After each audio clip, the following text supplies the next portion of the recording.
Hello, and welcome to Writers Group Therapy. I'm Tom. And I'm Roshni. We're writers helping writers with whatever writing ailments you might have. Whether it's related to your craft or your career, we can help. Are you ready for your session? The doctors are in.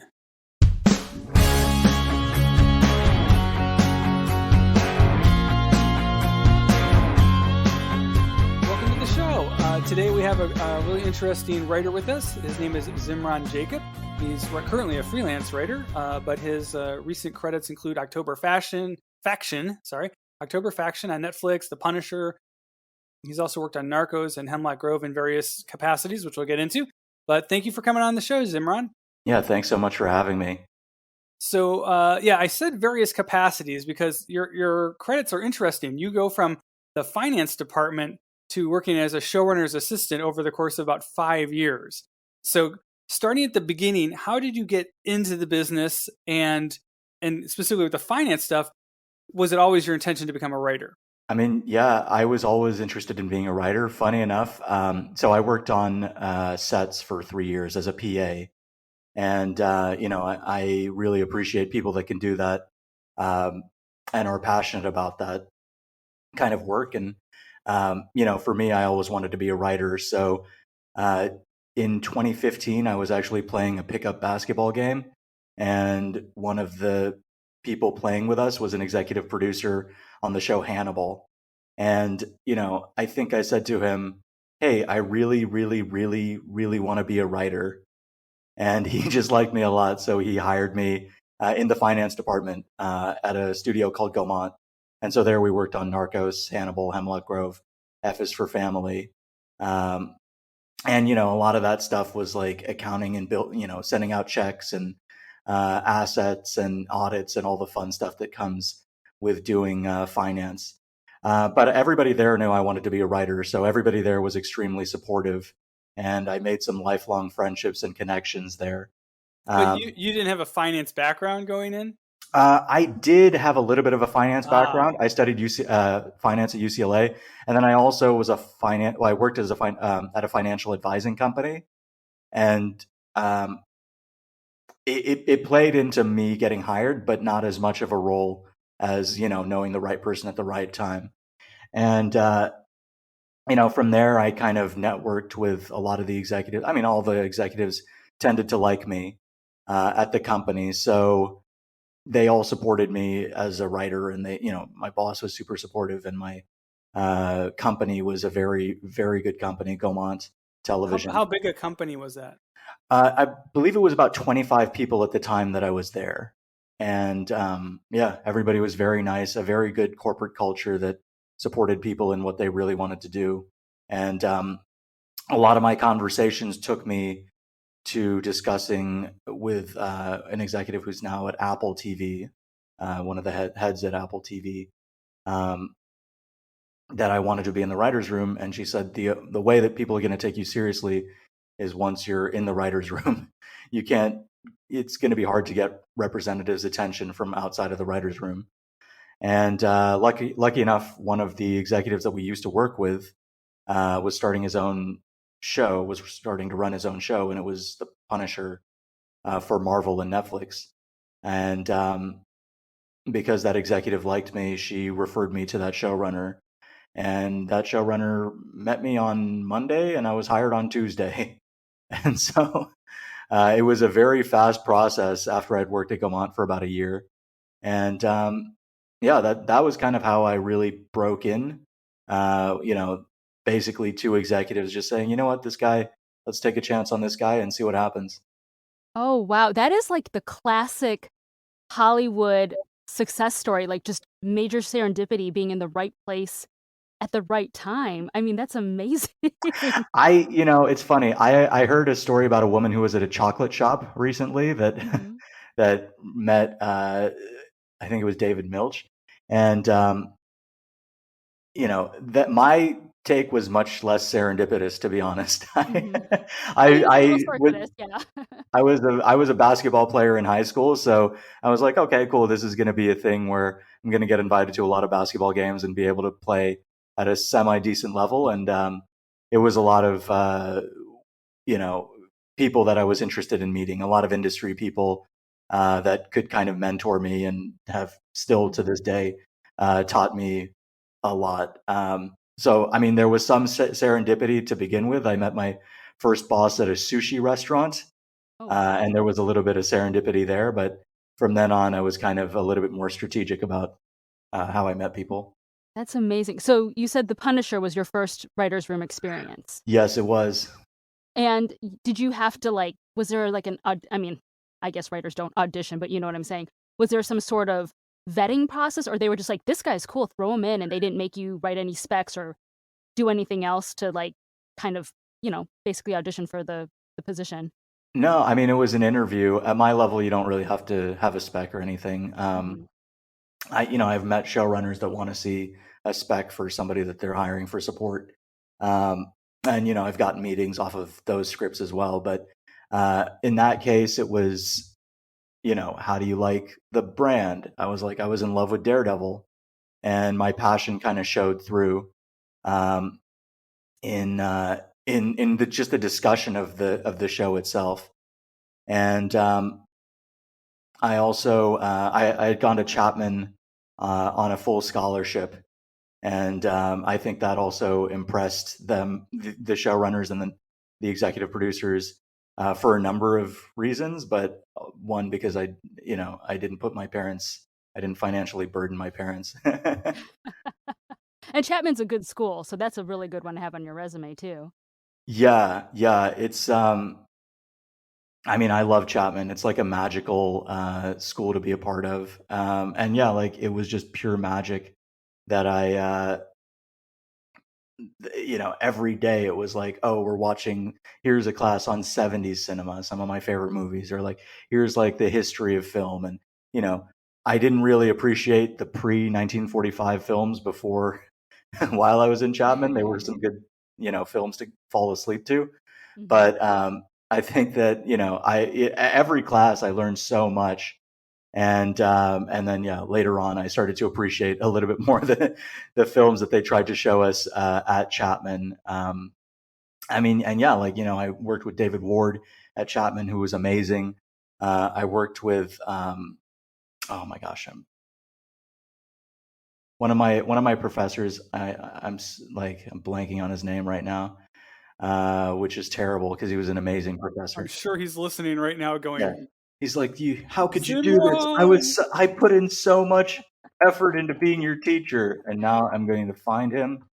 And just because I'm for sure going to give him a shout out, because he also became one of the executive producers of, of the show Supernatural. Oh, he was Oh, okay. amazing.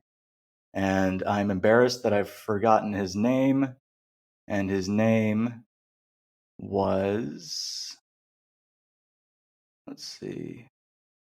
What would we do without IMDb, right? Yeah, absolutely. Where are you, Professor? Well, he I'm was sure a he's not listed as professor in IMDb. no, he Brad Buckner. Brad Buckner, if you're Ah, listening, you're an amazing professor and also an amazing writer. Um, and yeah, I worked with people that eh, had extremely successful careers. David Ward wrote The Sting, Major League, and Sleepless in Seattle, and was Oh, nice. an icon. And I worked with Michael Phillips and a lot of a lot of other Oscar-winning producers and writers. So yeah, I mean, I got a top-notch education at Chapman, and it never ended. Like I studied semesters at NYU, UC, and UCLA as well for Mhm. screenwriting. That's the best, like, when you get to work with people who you're like, "Oh my gosh, I've watched your movies and I love your work," and then you get to work with them. That's probably the best feeling ever. Yeah, I mean, it was so he had, yeah, I mean, they had extremely successful careers up to that point, and then my professor went off to go to work on Supernatural after the fact. But I respected them just by virtue of the fact that they were the teachers and they had good things to say. Mhm. Um, they all were teaching me something in a different way. Not everybody was as successful as those two teachers, but studied with people that could talk to me about theory. And it's like, oh, I never thought about films that way.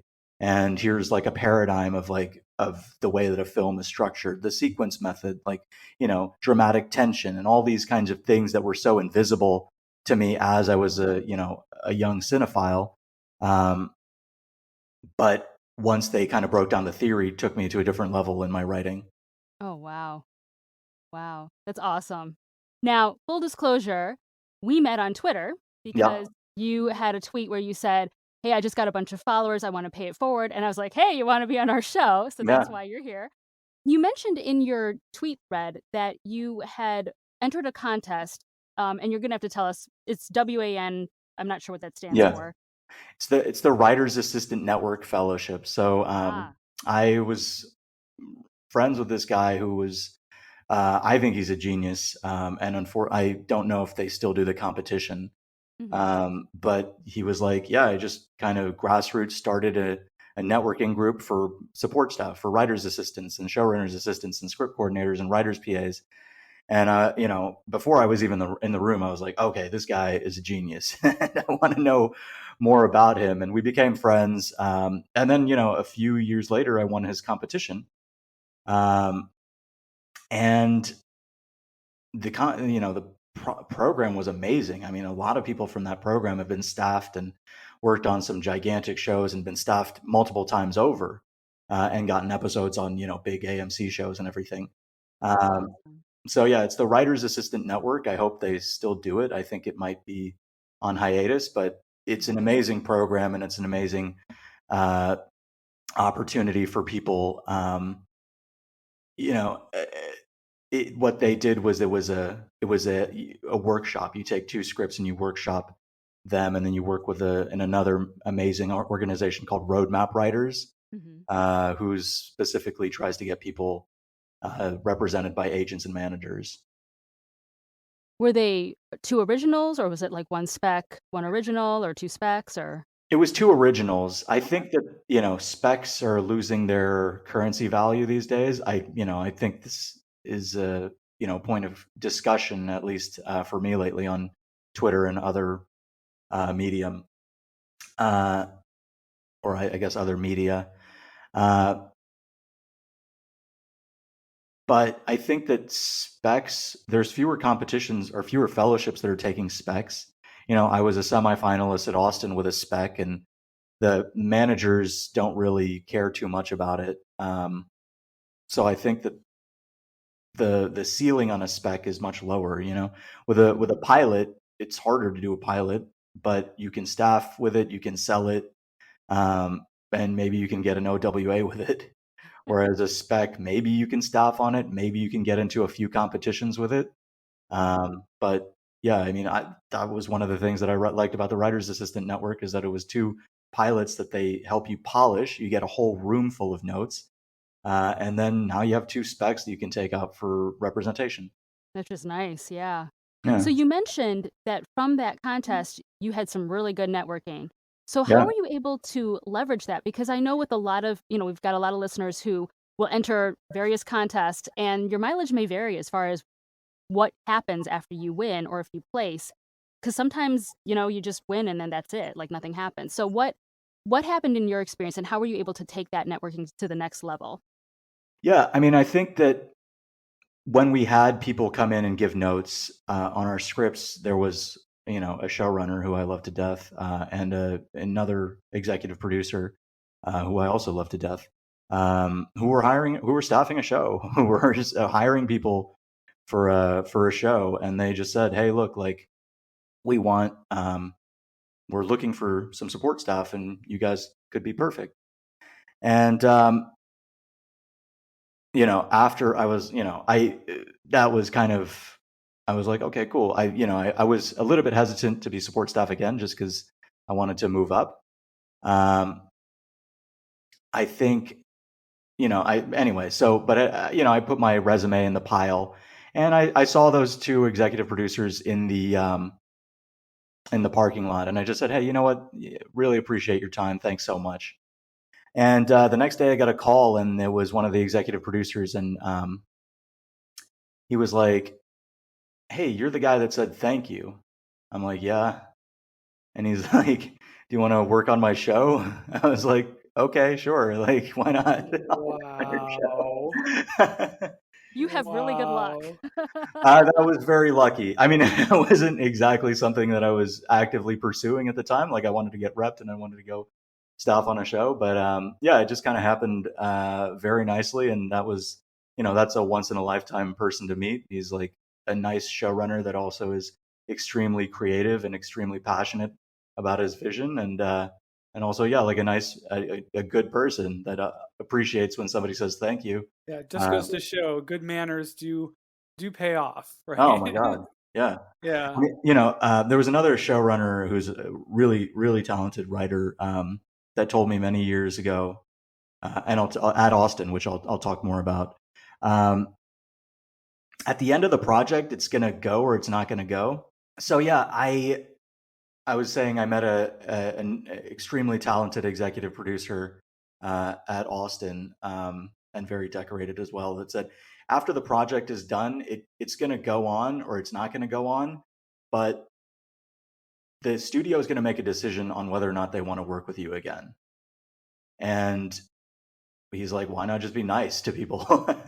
And it was one of the like simplest kind of strategic ideas that I kind of just took with me. I'm like, okay, that's a simple thing. It fits my personality. Like, yeah, just don't be an asshole and don't, you know, because it's a stressful environment and people are just like trying to get things done, so they might not care about manners or like people's feelings, and those are kind of the most important thing about what we're doing. So, one thing that you were asked on Twitter was from your bio, it looks like you made the leap from finance to the writer's room. Are there any skills or knowledge acquired at your previous positions that proved helpful in your new role? And you answered, anticipate what the showrunner needs. But how do you anticipate what the Yeah, showrunner needs? yeah, that's a tough one. How do you know what you don't know?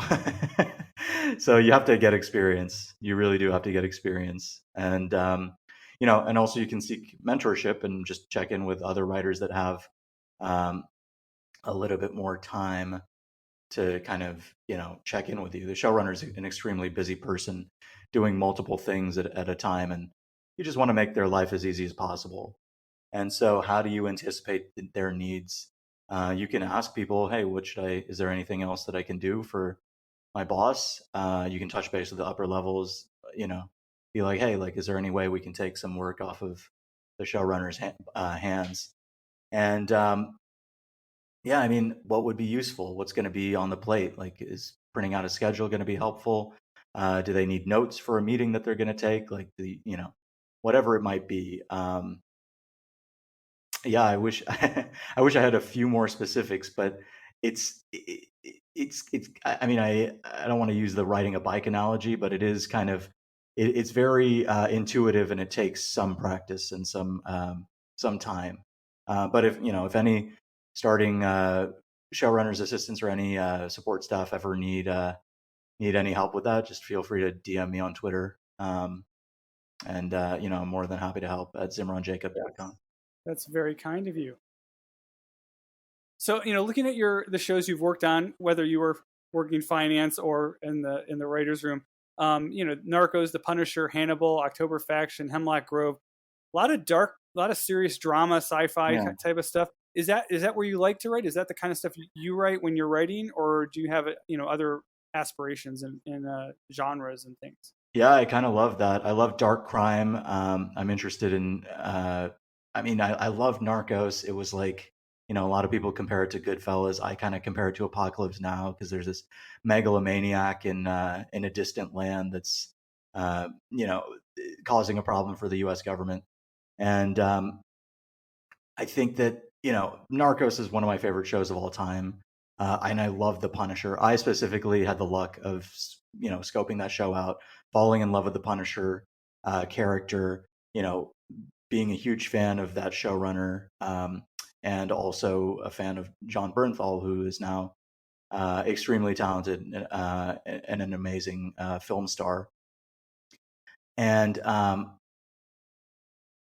yeah, I mean, I love to work in like dark genre stuff. I, kind of wrote like a Game of Thrones type of thing, dark crime, but also sports. I love sports, and like I'm interested in like doing something in that kind of vein as well, because there's so few sports shows, and I always fall in love with them, whether it's The Last Dance or All American or whatever it might be. Last Dance, obviously unscripted, but or even Ted Lasso is an interesting sports show that uh, you know as an NBA journalist for many years, and I feel like I could contribute to a sports show.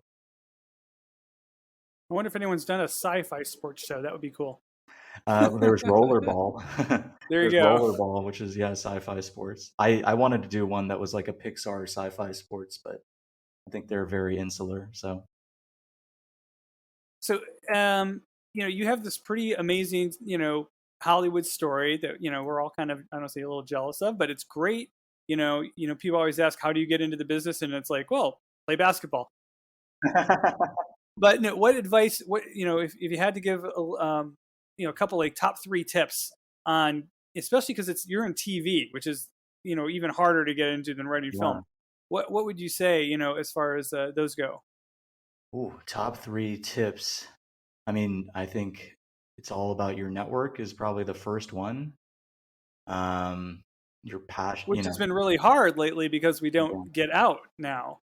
Yeah. We've been crammed in our apartments for a year and a half. I mean, I think there's other ways to network, like a lot of people are very accessible. And yes, I do think that a lot of people, the prerequisite to meeting some people is having some experience and having some level of credits and, and working in a writer's room, because then you get to see what mistakes are made and you get to learn from those mistakes and everything. And you just get to kind of prep yourself for being a professional. So I do think I sympathize with people that are kind of starting off. Um, I'll give as many tips as I can, and feel free to cap me whenever. But if you can work at an agency, that's an interesting way of that I've seen a lot of people break in, because they have access to a lot of showrunner assistant jobs and a lot of those types of jobs that come in because they tend to rep a lot of those clients. I would like take classes at UCLA Extension or Script Anatomy, Writing Pad, or reach out to roadmap writers. Those are all really good networking places that you can not only get better as a writer, but meet other people that are highly motivated to become writers as well. And so then you'll have a writers group, and then you'll be able to kind of raise your talent. I think that if I were to do it all over again, I would start there. I would tell myself, hey, these classes are going to be a cheat code, because writing pad and script anatomy are taught by working professional TV writers. So they're not, you can trust that those people are telling you something that's going to be extremely useful. And UCLA has some amazing teachers as well. UCLA Extension has some amazing teachers. So, I mean, I think you want to trust people that have done the thing that you want to do, and or have maybe shepherded people that have the careers that you want to have. Yeah, if you can find a kickball entertainment sports league and that works for you, then great. If Twitter works better for you, then do that. Because I think a lot of people are getting found and connected through Twitter, and yeah, and if I can ever help in any way, like I'm always more than happy to help, as long as I don't have, no, I'm always happy to help. I'll get to it in time. That's extremely generous of you. That really is. So especially because social can be kind of like a minefield. So Yeah, I mean, it really can. But if you, yeah, it's going to be tough, and you're going to learn ways to distinguish yourself over time, and you're going to learn, okay, if if you're telling people, hey, I'll be a writer's PA, which I don't know what the status of those kinds of jobs is with the pandemic, and do you need a writer's PA and a showrunner's assistant? Who knows? I mean, I hope that they separate those, because then it's more jobs for people. yeah. But I think if you're willing to, humble yourself and take those jobs, then they can kind of pay dividends in the long term. And people are going to be receptive if they have something that they want to hire on. But really, that's going to come down to like casting a large net and having a lot of fans. And not everybody's going to be your fan, and that's okay, because somebody else is going to be your fan if you just stick with it long enough. And sometimes, like, I had a feature set up in 2017 with a in-name director. The amount of emails that I got returned that day that it was in the trades was, a lot of people started reaching out to me. Oh, saw you in the trades. Let's actually talk. And it's like, I got a bunch of reads, got a bunch of meetings off of it, of people that I had already known, because they want to make sure that they can trust you and you've hit certain prerequisites in your career. Because yeah, it is absolutely a sea of writers. I mean, I always say, like, in Hollywood, if you throw a rock, you're going to hit a writer, but don't throw rocks at writers, because it's already pretty difficult out there. So, but in all seriousness, I think, yeah, Twitter is a great way to meet people, and classes are also a great way to meet people that are going to help you in your career, going to be your friends, going to read your scripts, going to have time to give you notes, and you should give good notes in return, as long as you can, until all of your whole writing group is running shows. Oh, I love all of those. All of those pieces of Yeah. I all of know those it's pieces of more than advice are great. 3, so it's No, it's like good. it's It's like really a good. water hose. I wish I could kind of condense it to 3, but I would say network, write, and like patience is probably like the 3 things that I would say. And Excellent. So yeah. what's up next for you, Zimran? What you're I allowed to mean, I talk would love about? to staff on a show. I have a lot of Mhm. really good pilots, and I'm also trying to set up shows that can go to series. And finding IP is a big thing for me. Like, if you have IP, like, I'm always looking for something that just blows me away. Mhm. I also get a lot of DMs and messages about some amazing IP on a regular basis, and then it's just a question of, does it fit my voice? Can I bring something to it?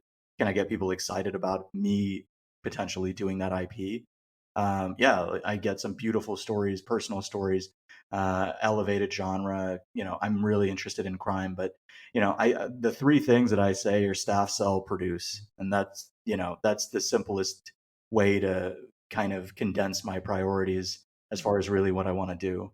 And I joked about it earlier today, like, I haven't gotten any fellowship or writing competition news, so I'm due for that tweet that's like, oh, nobody liked this script, but in the fellowships and the competitions, and now I sold it for $1 million.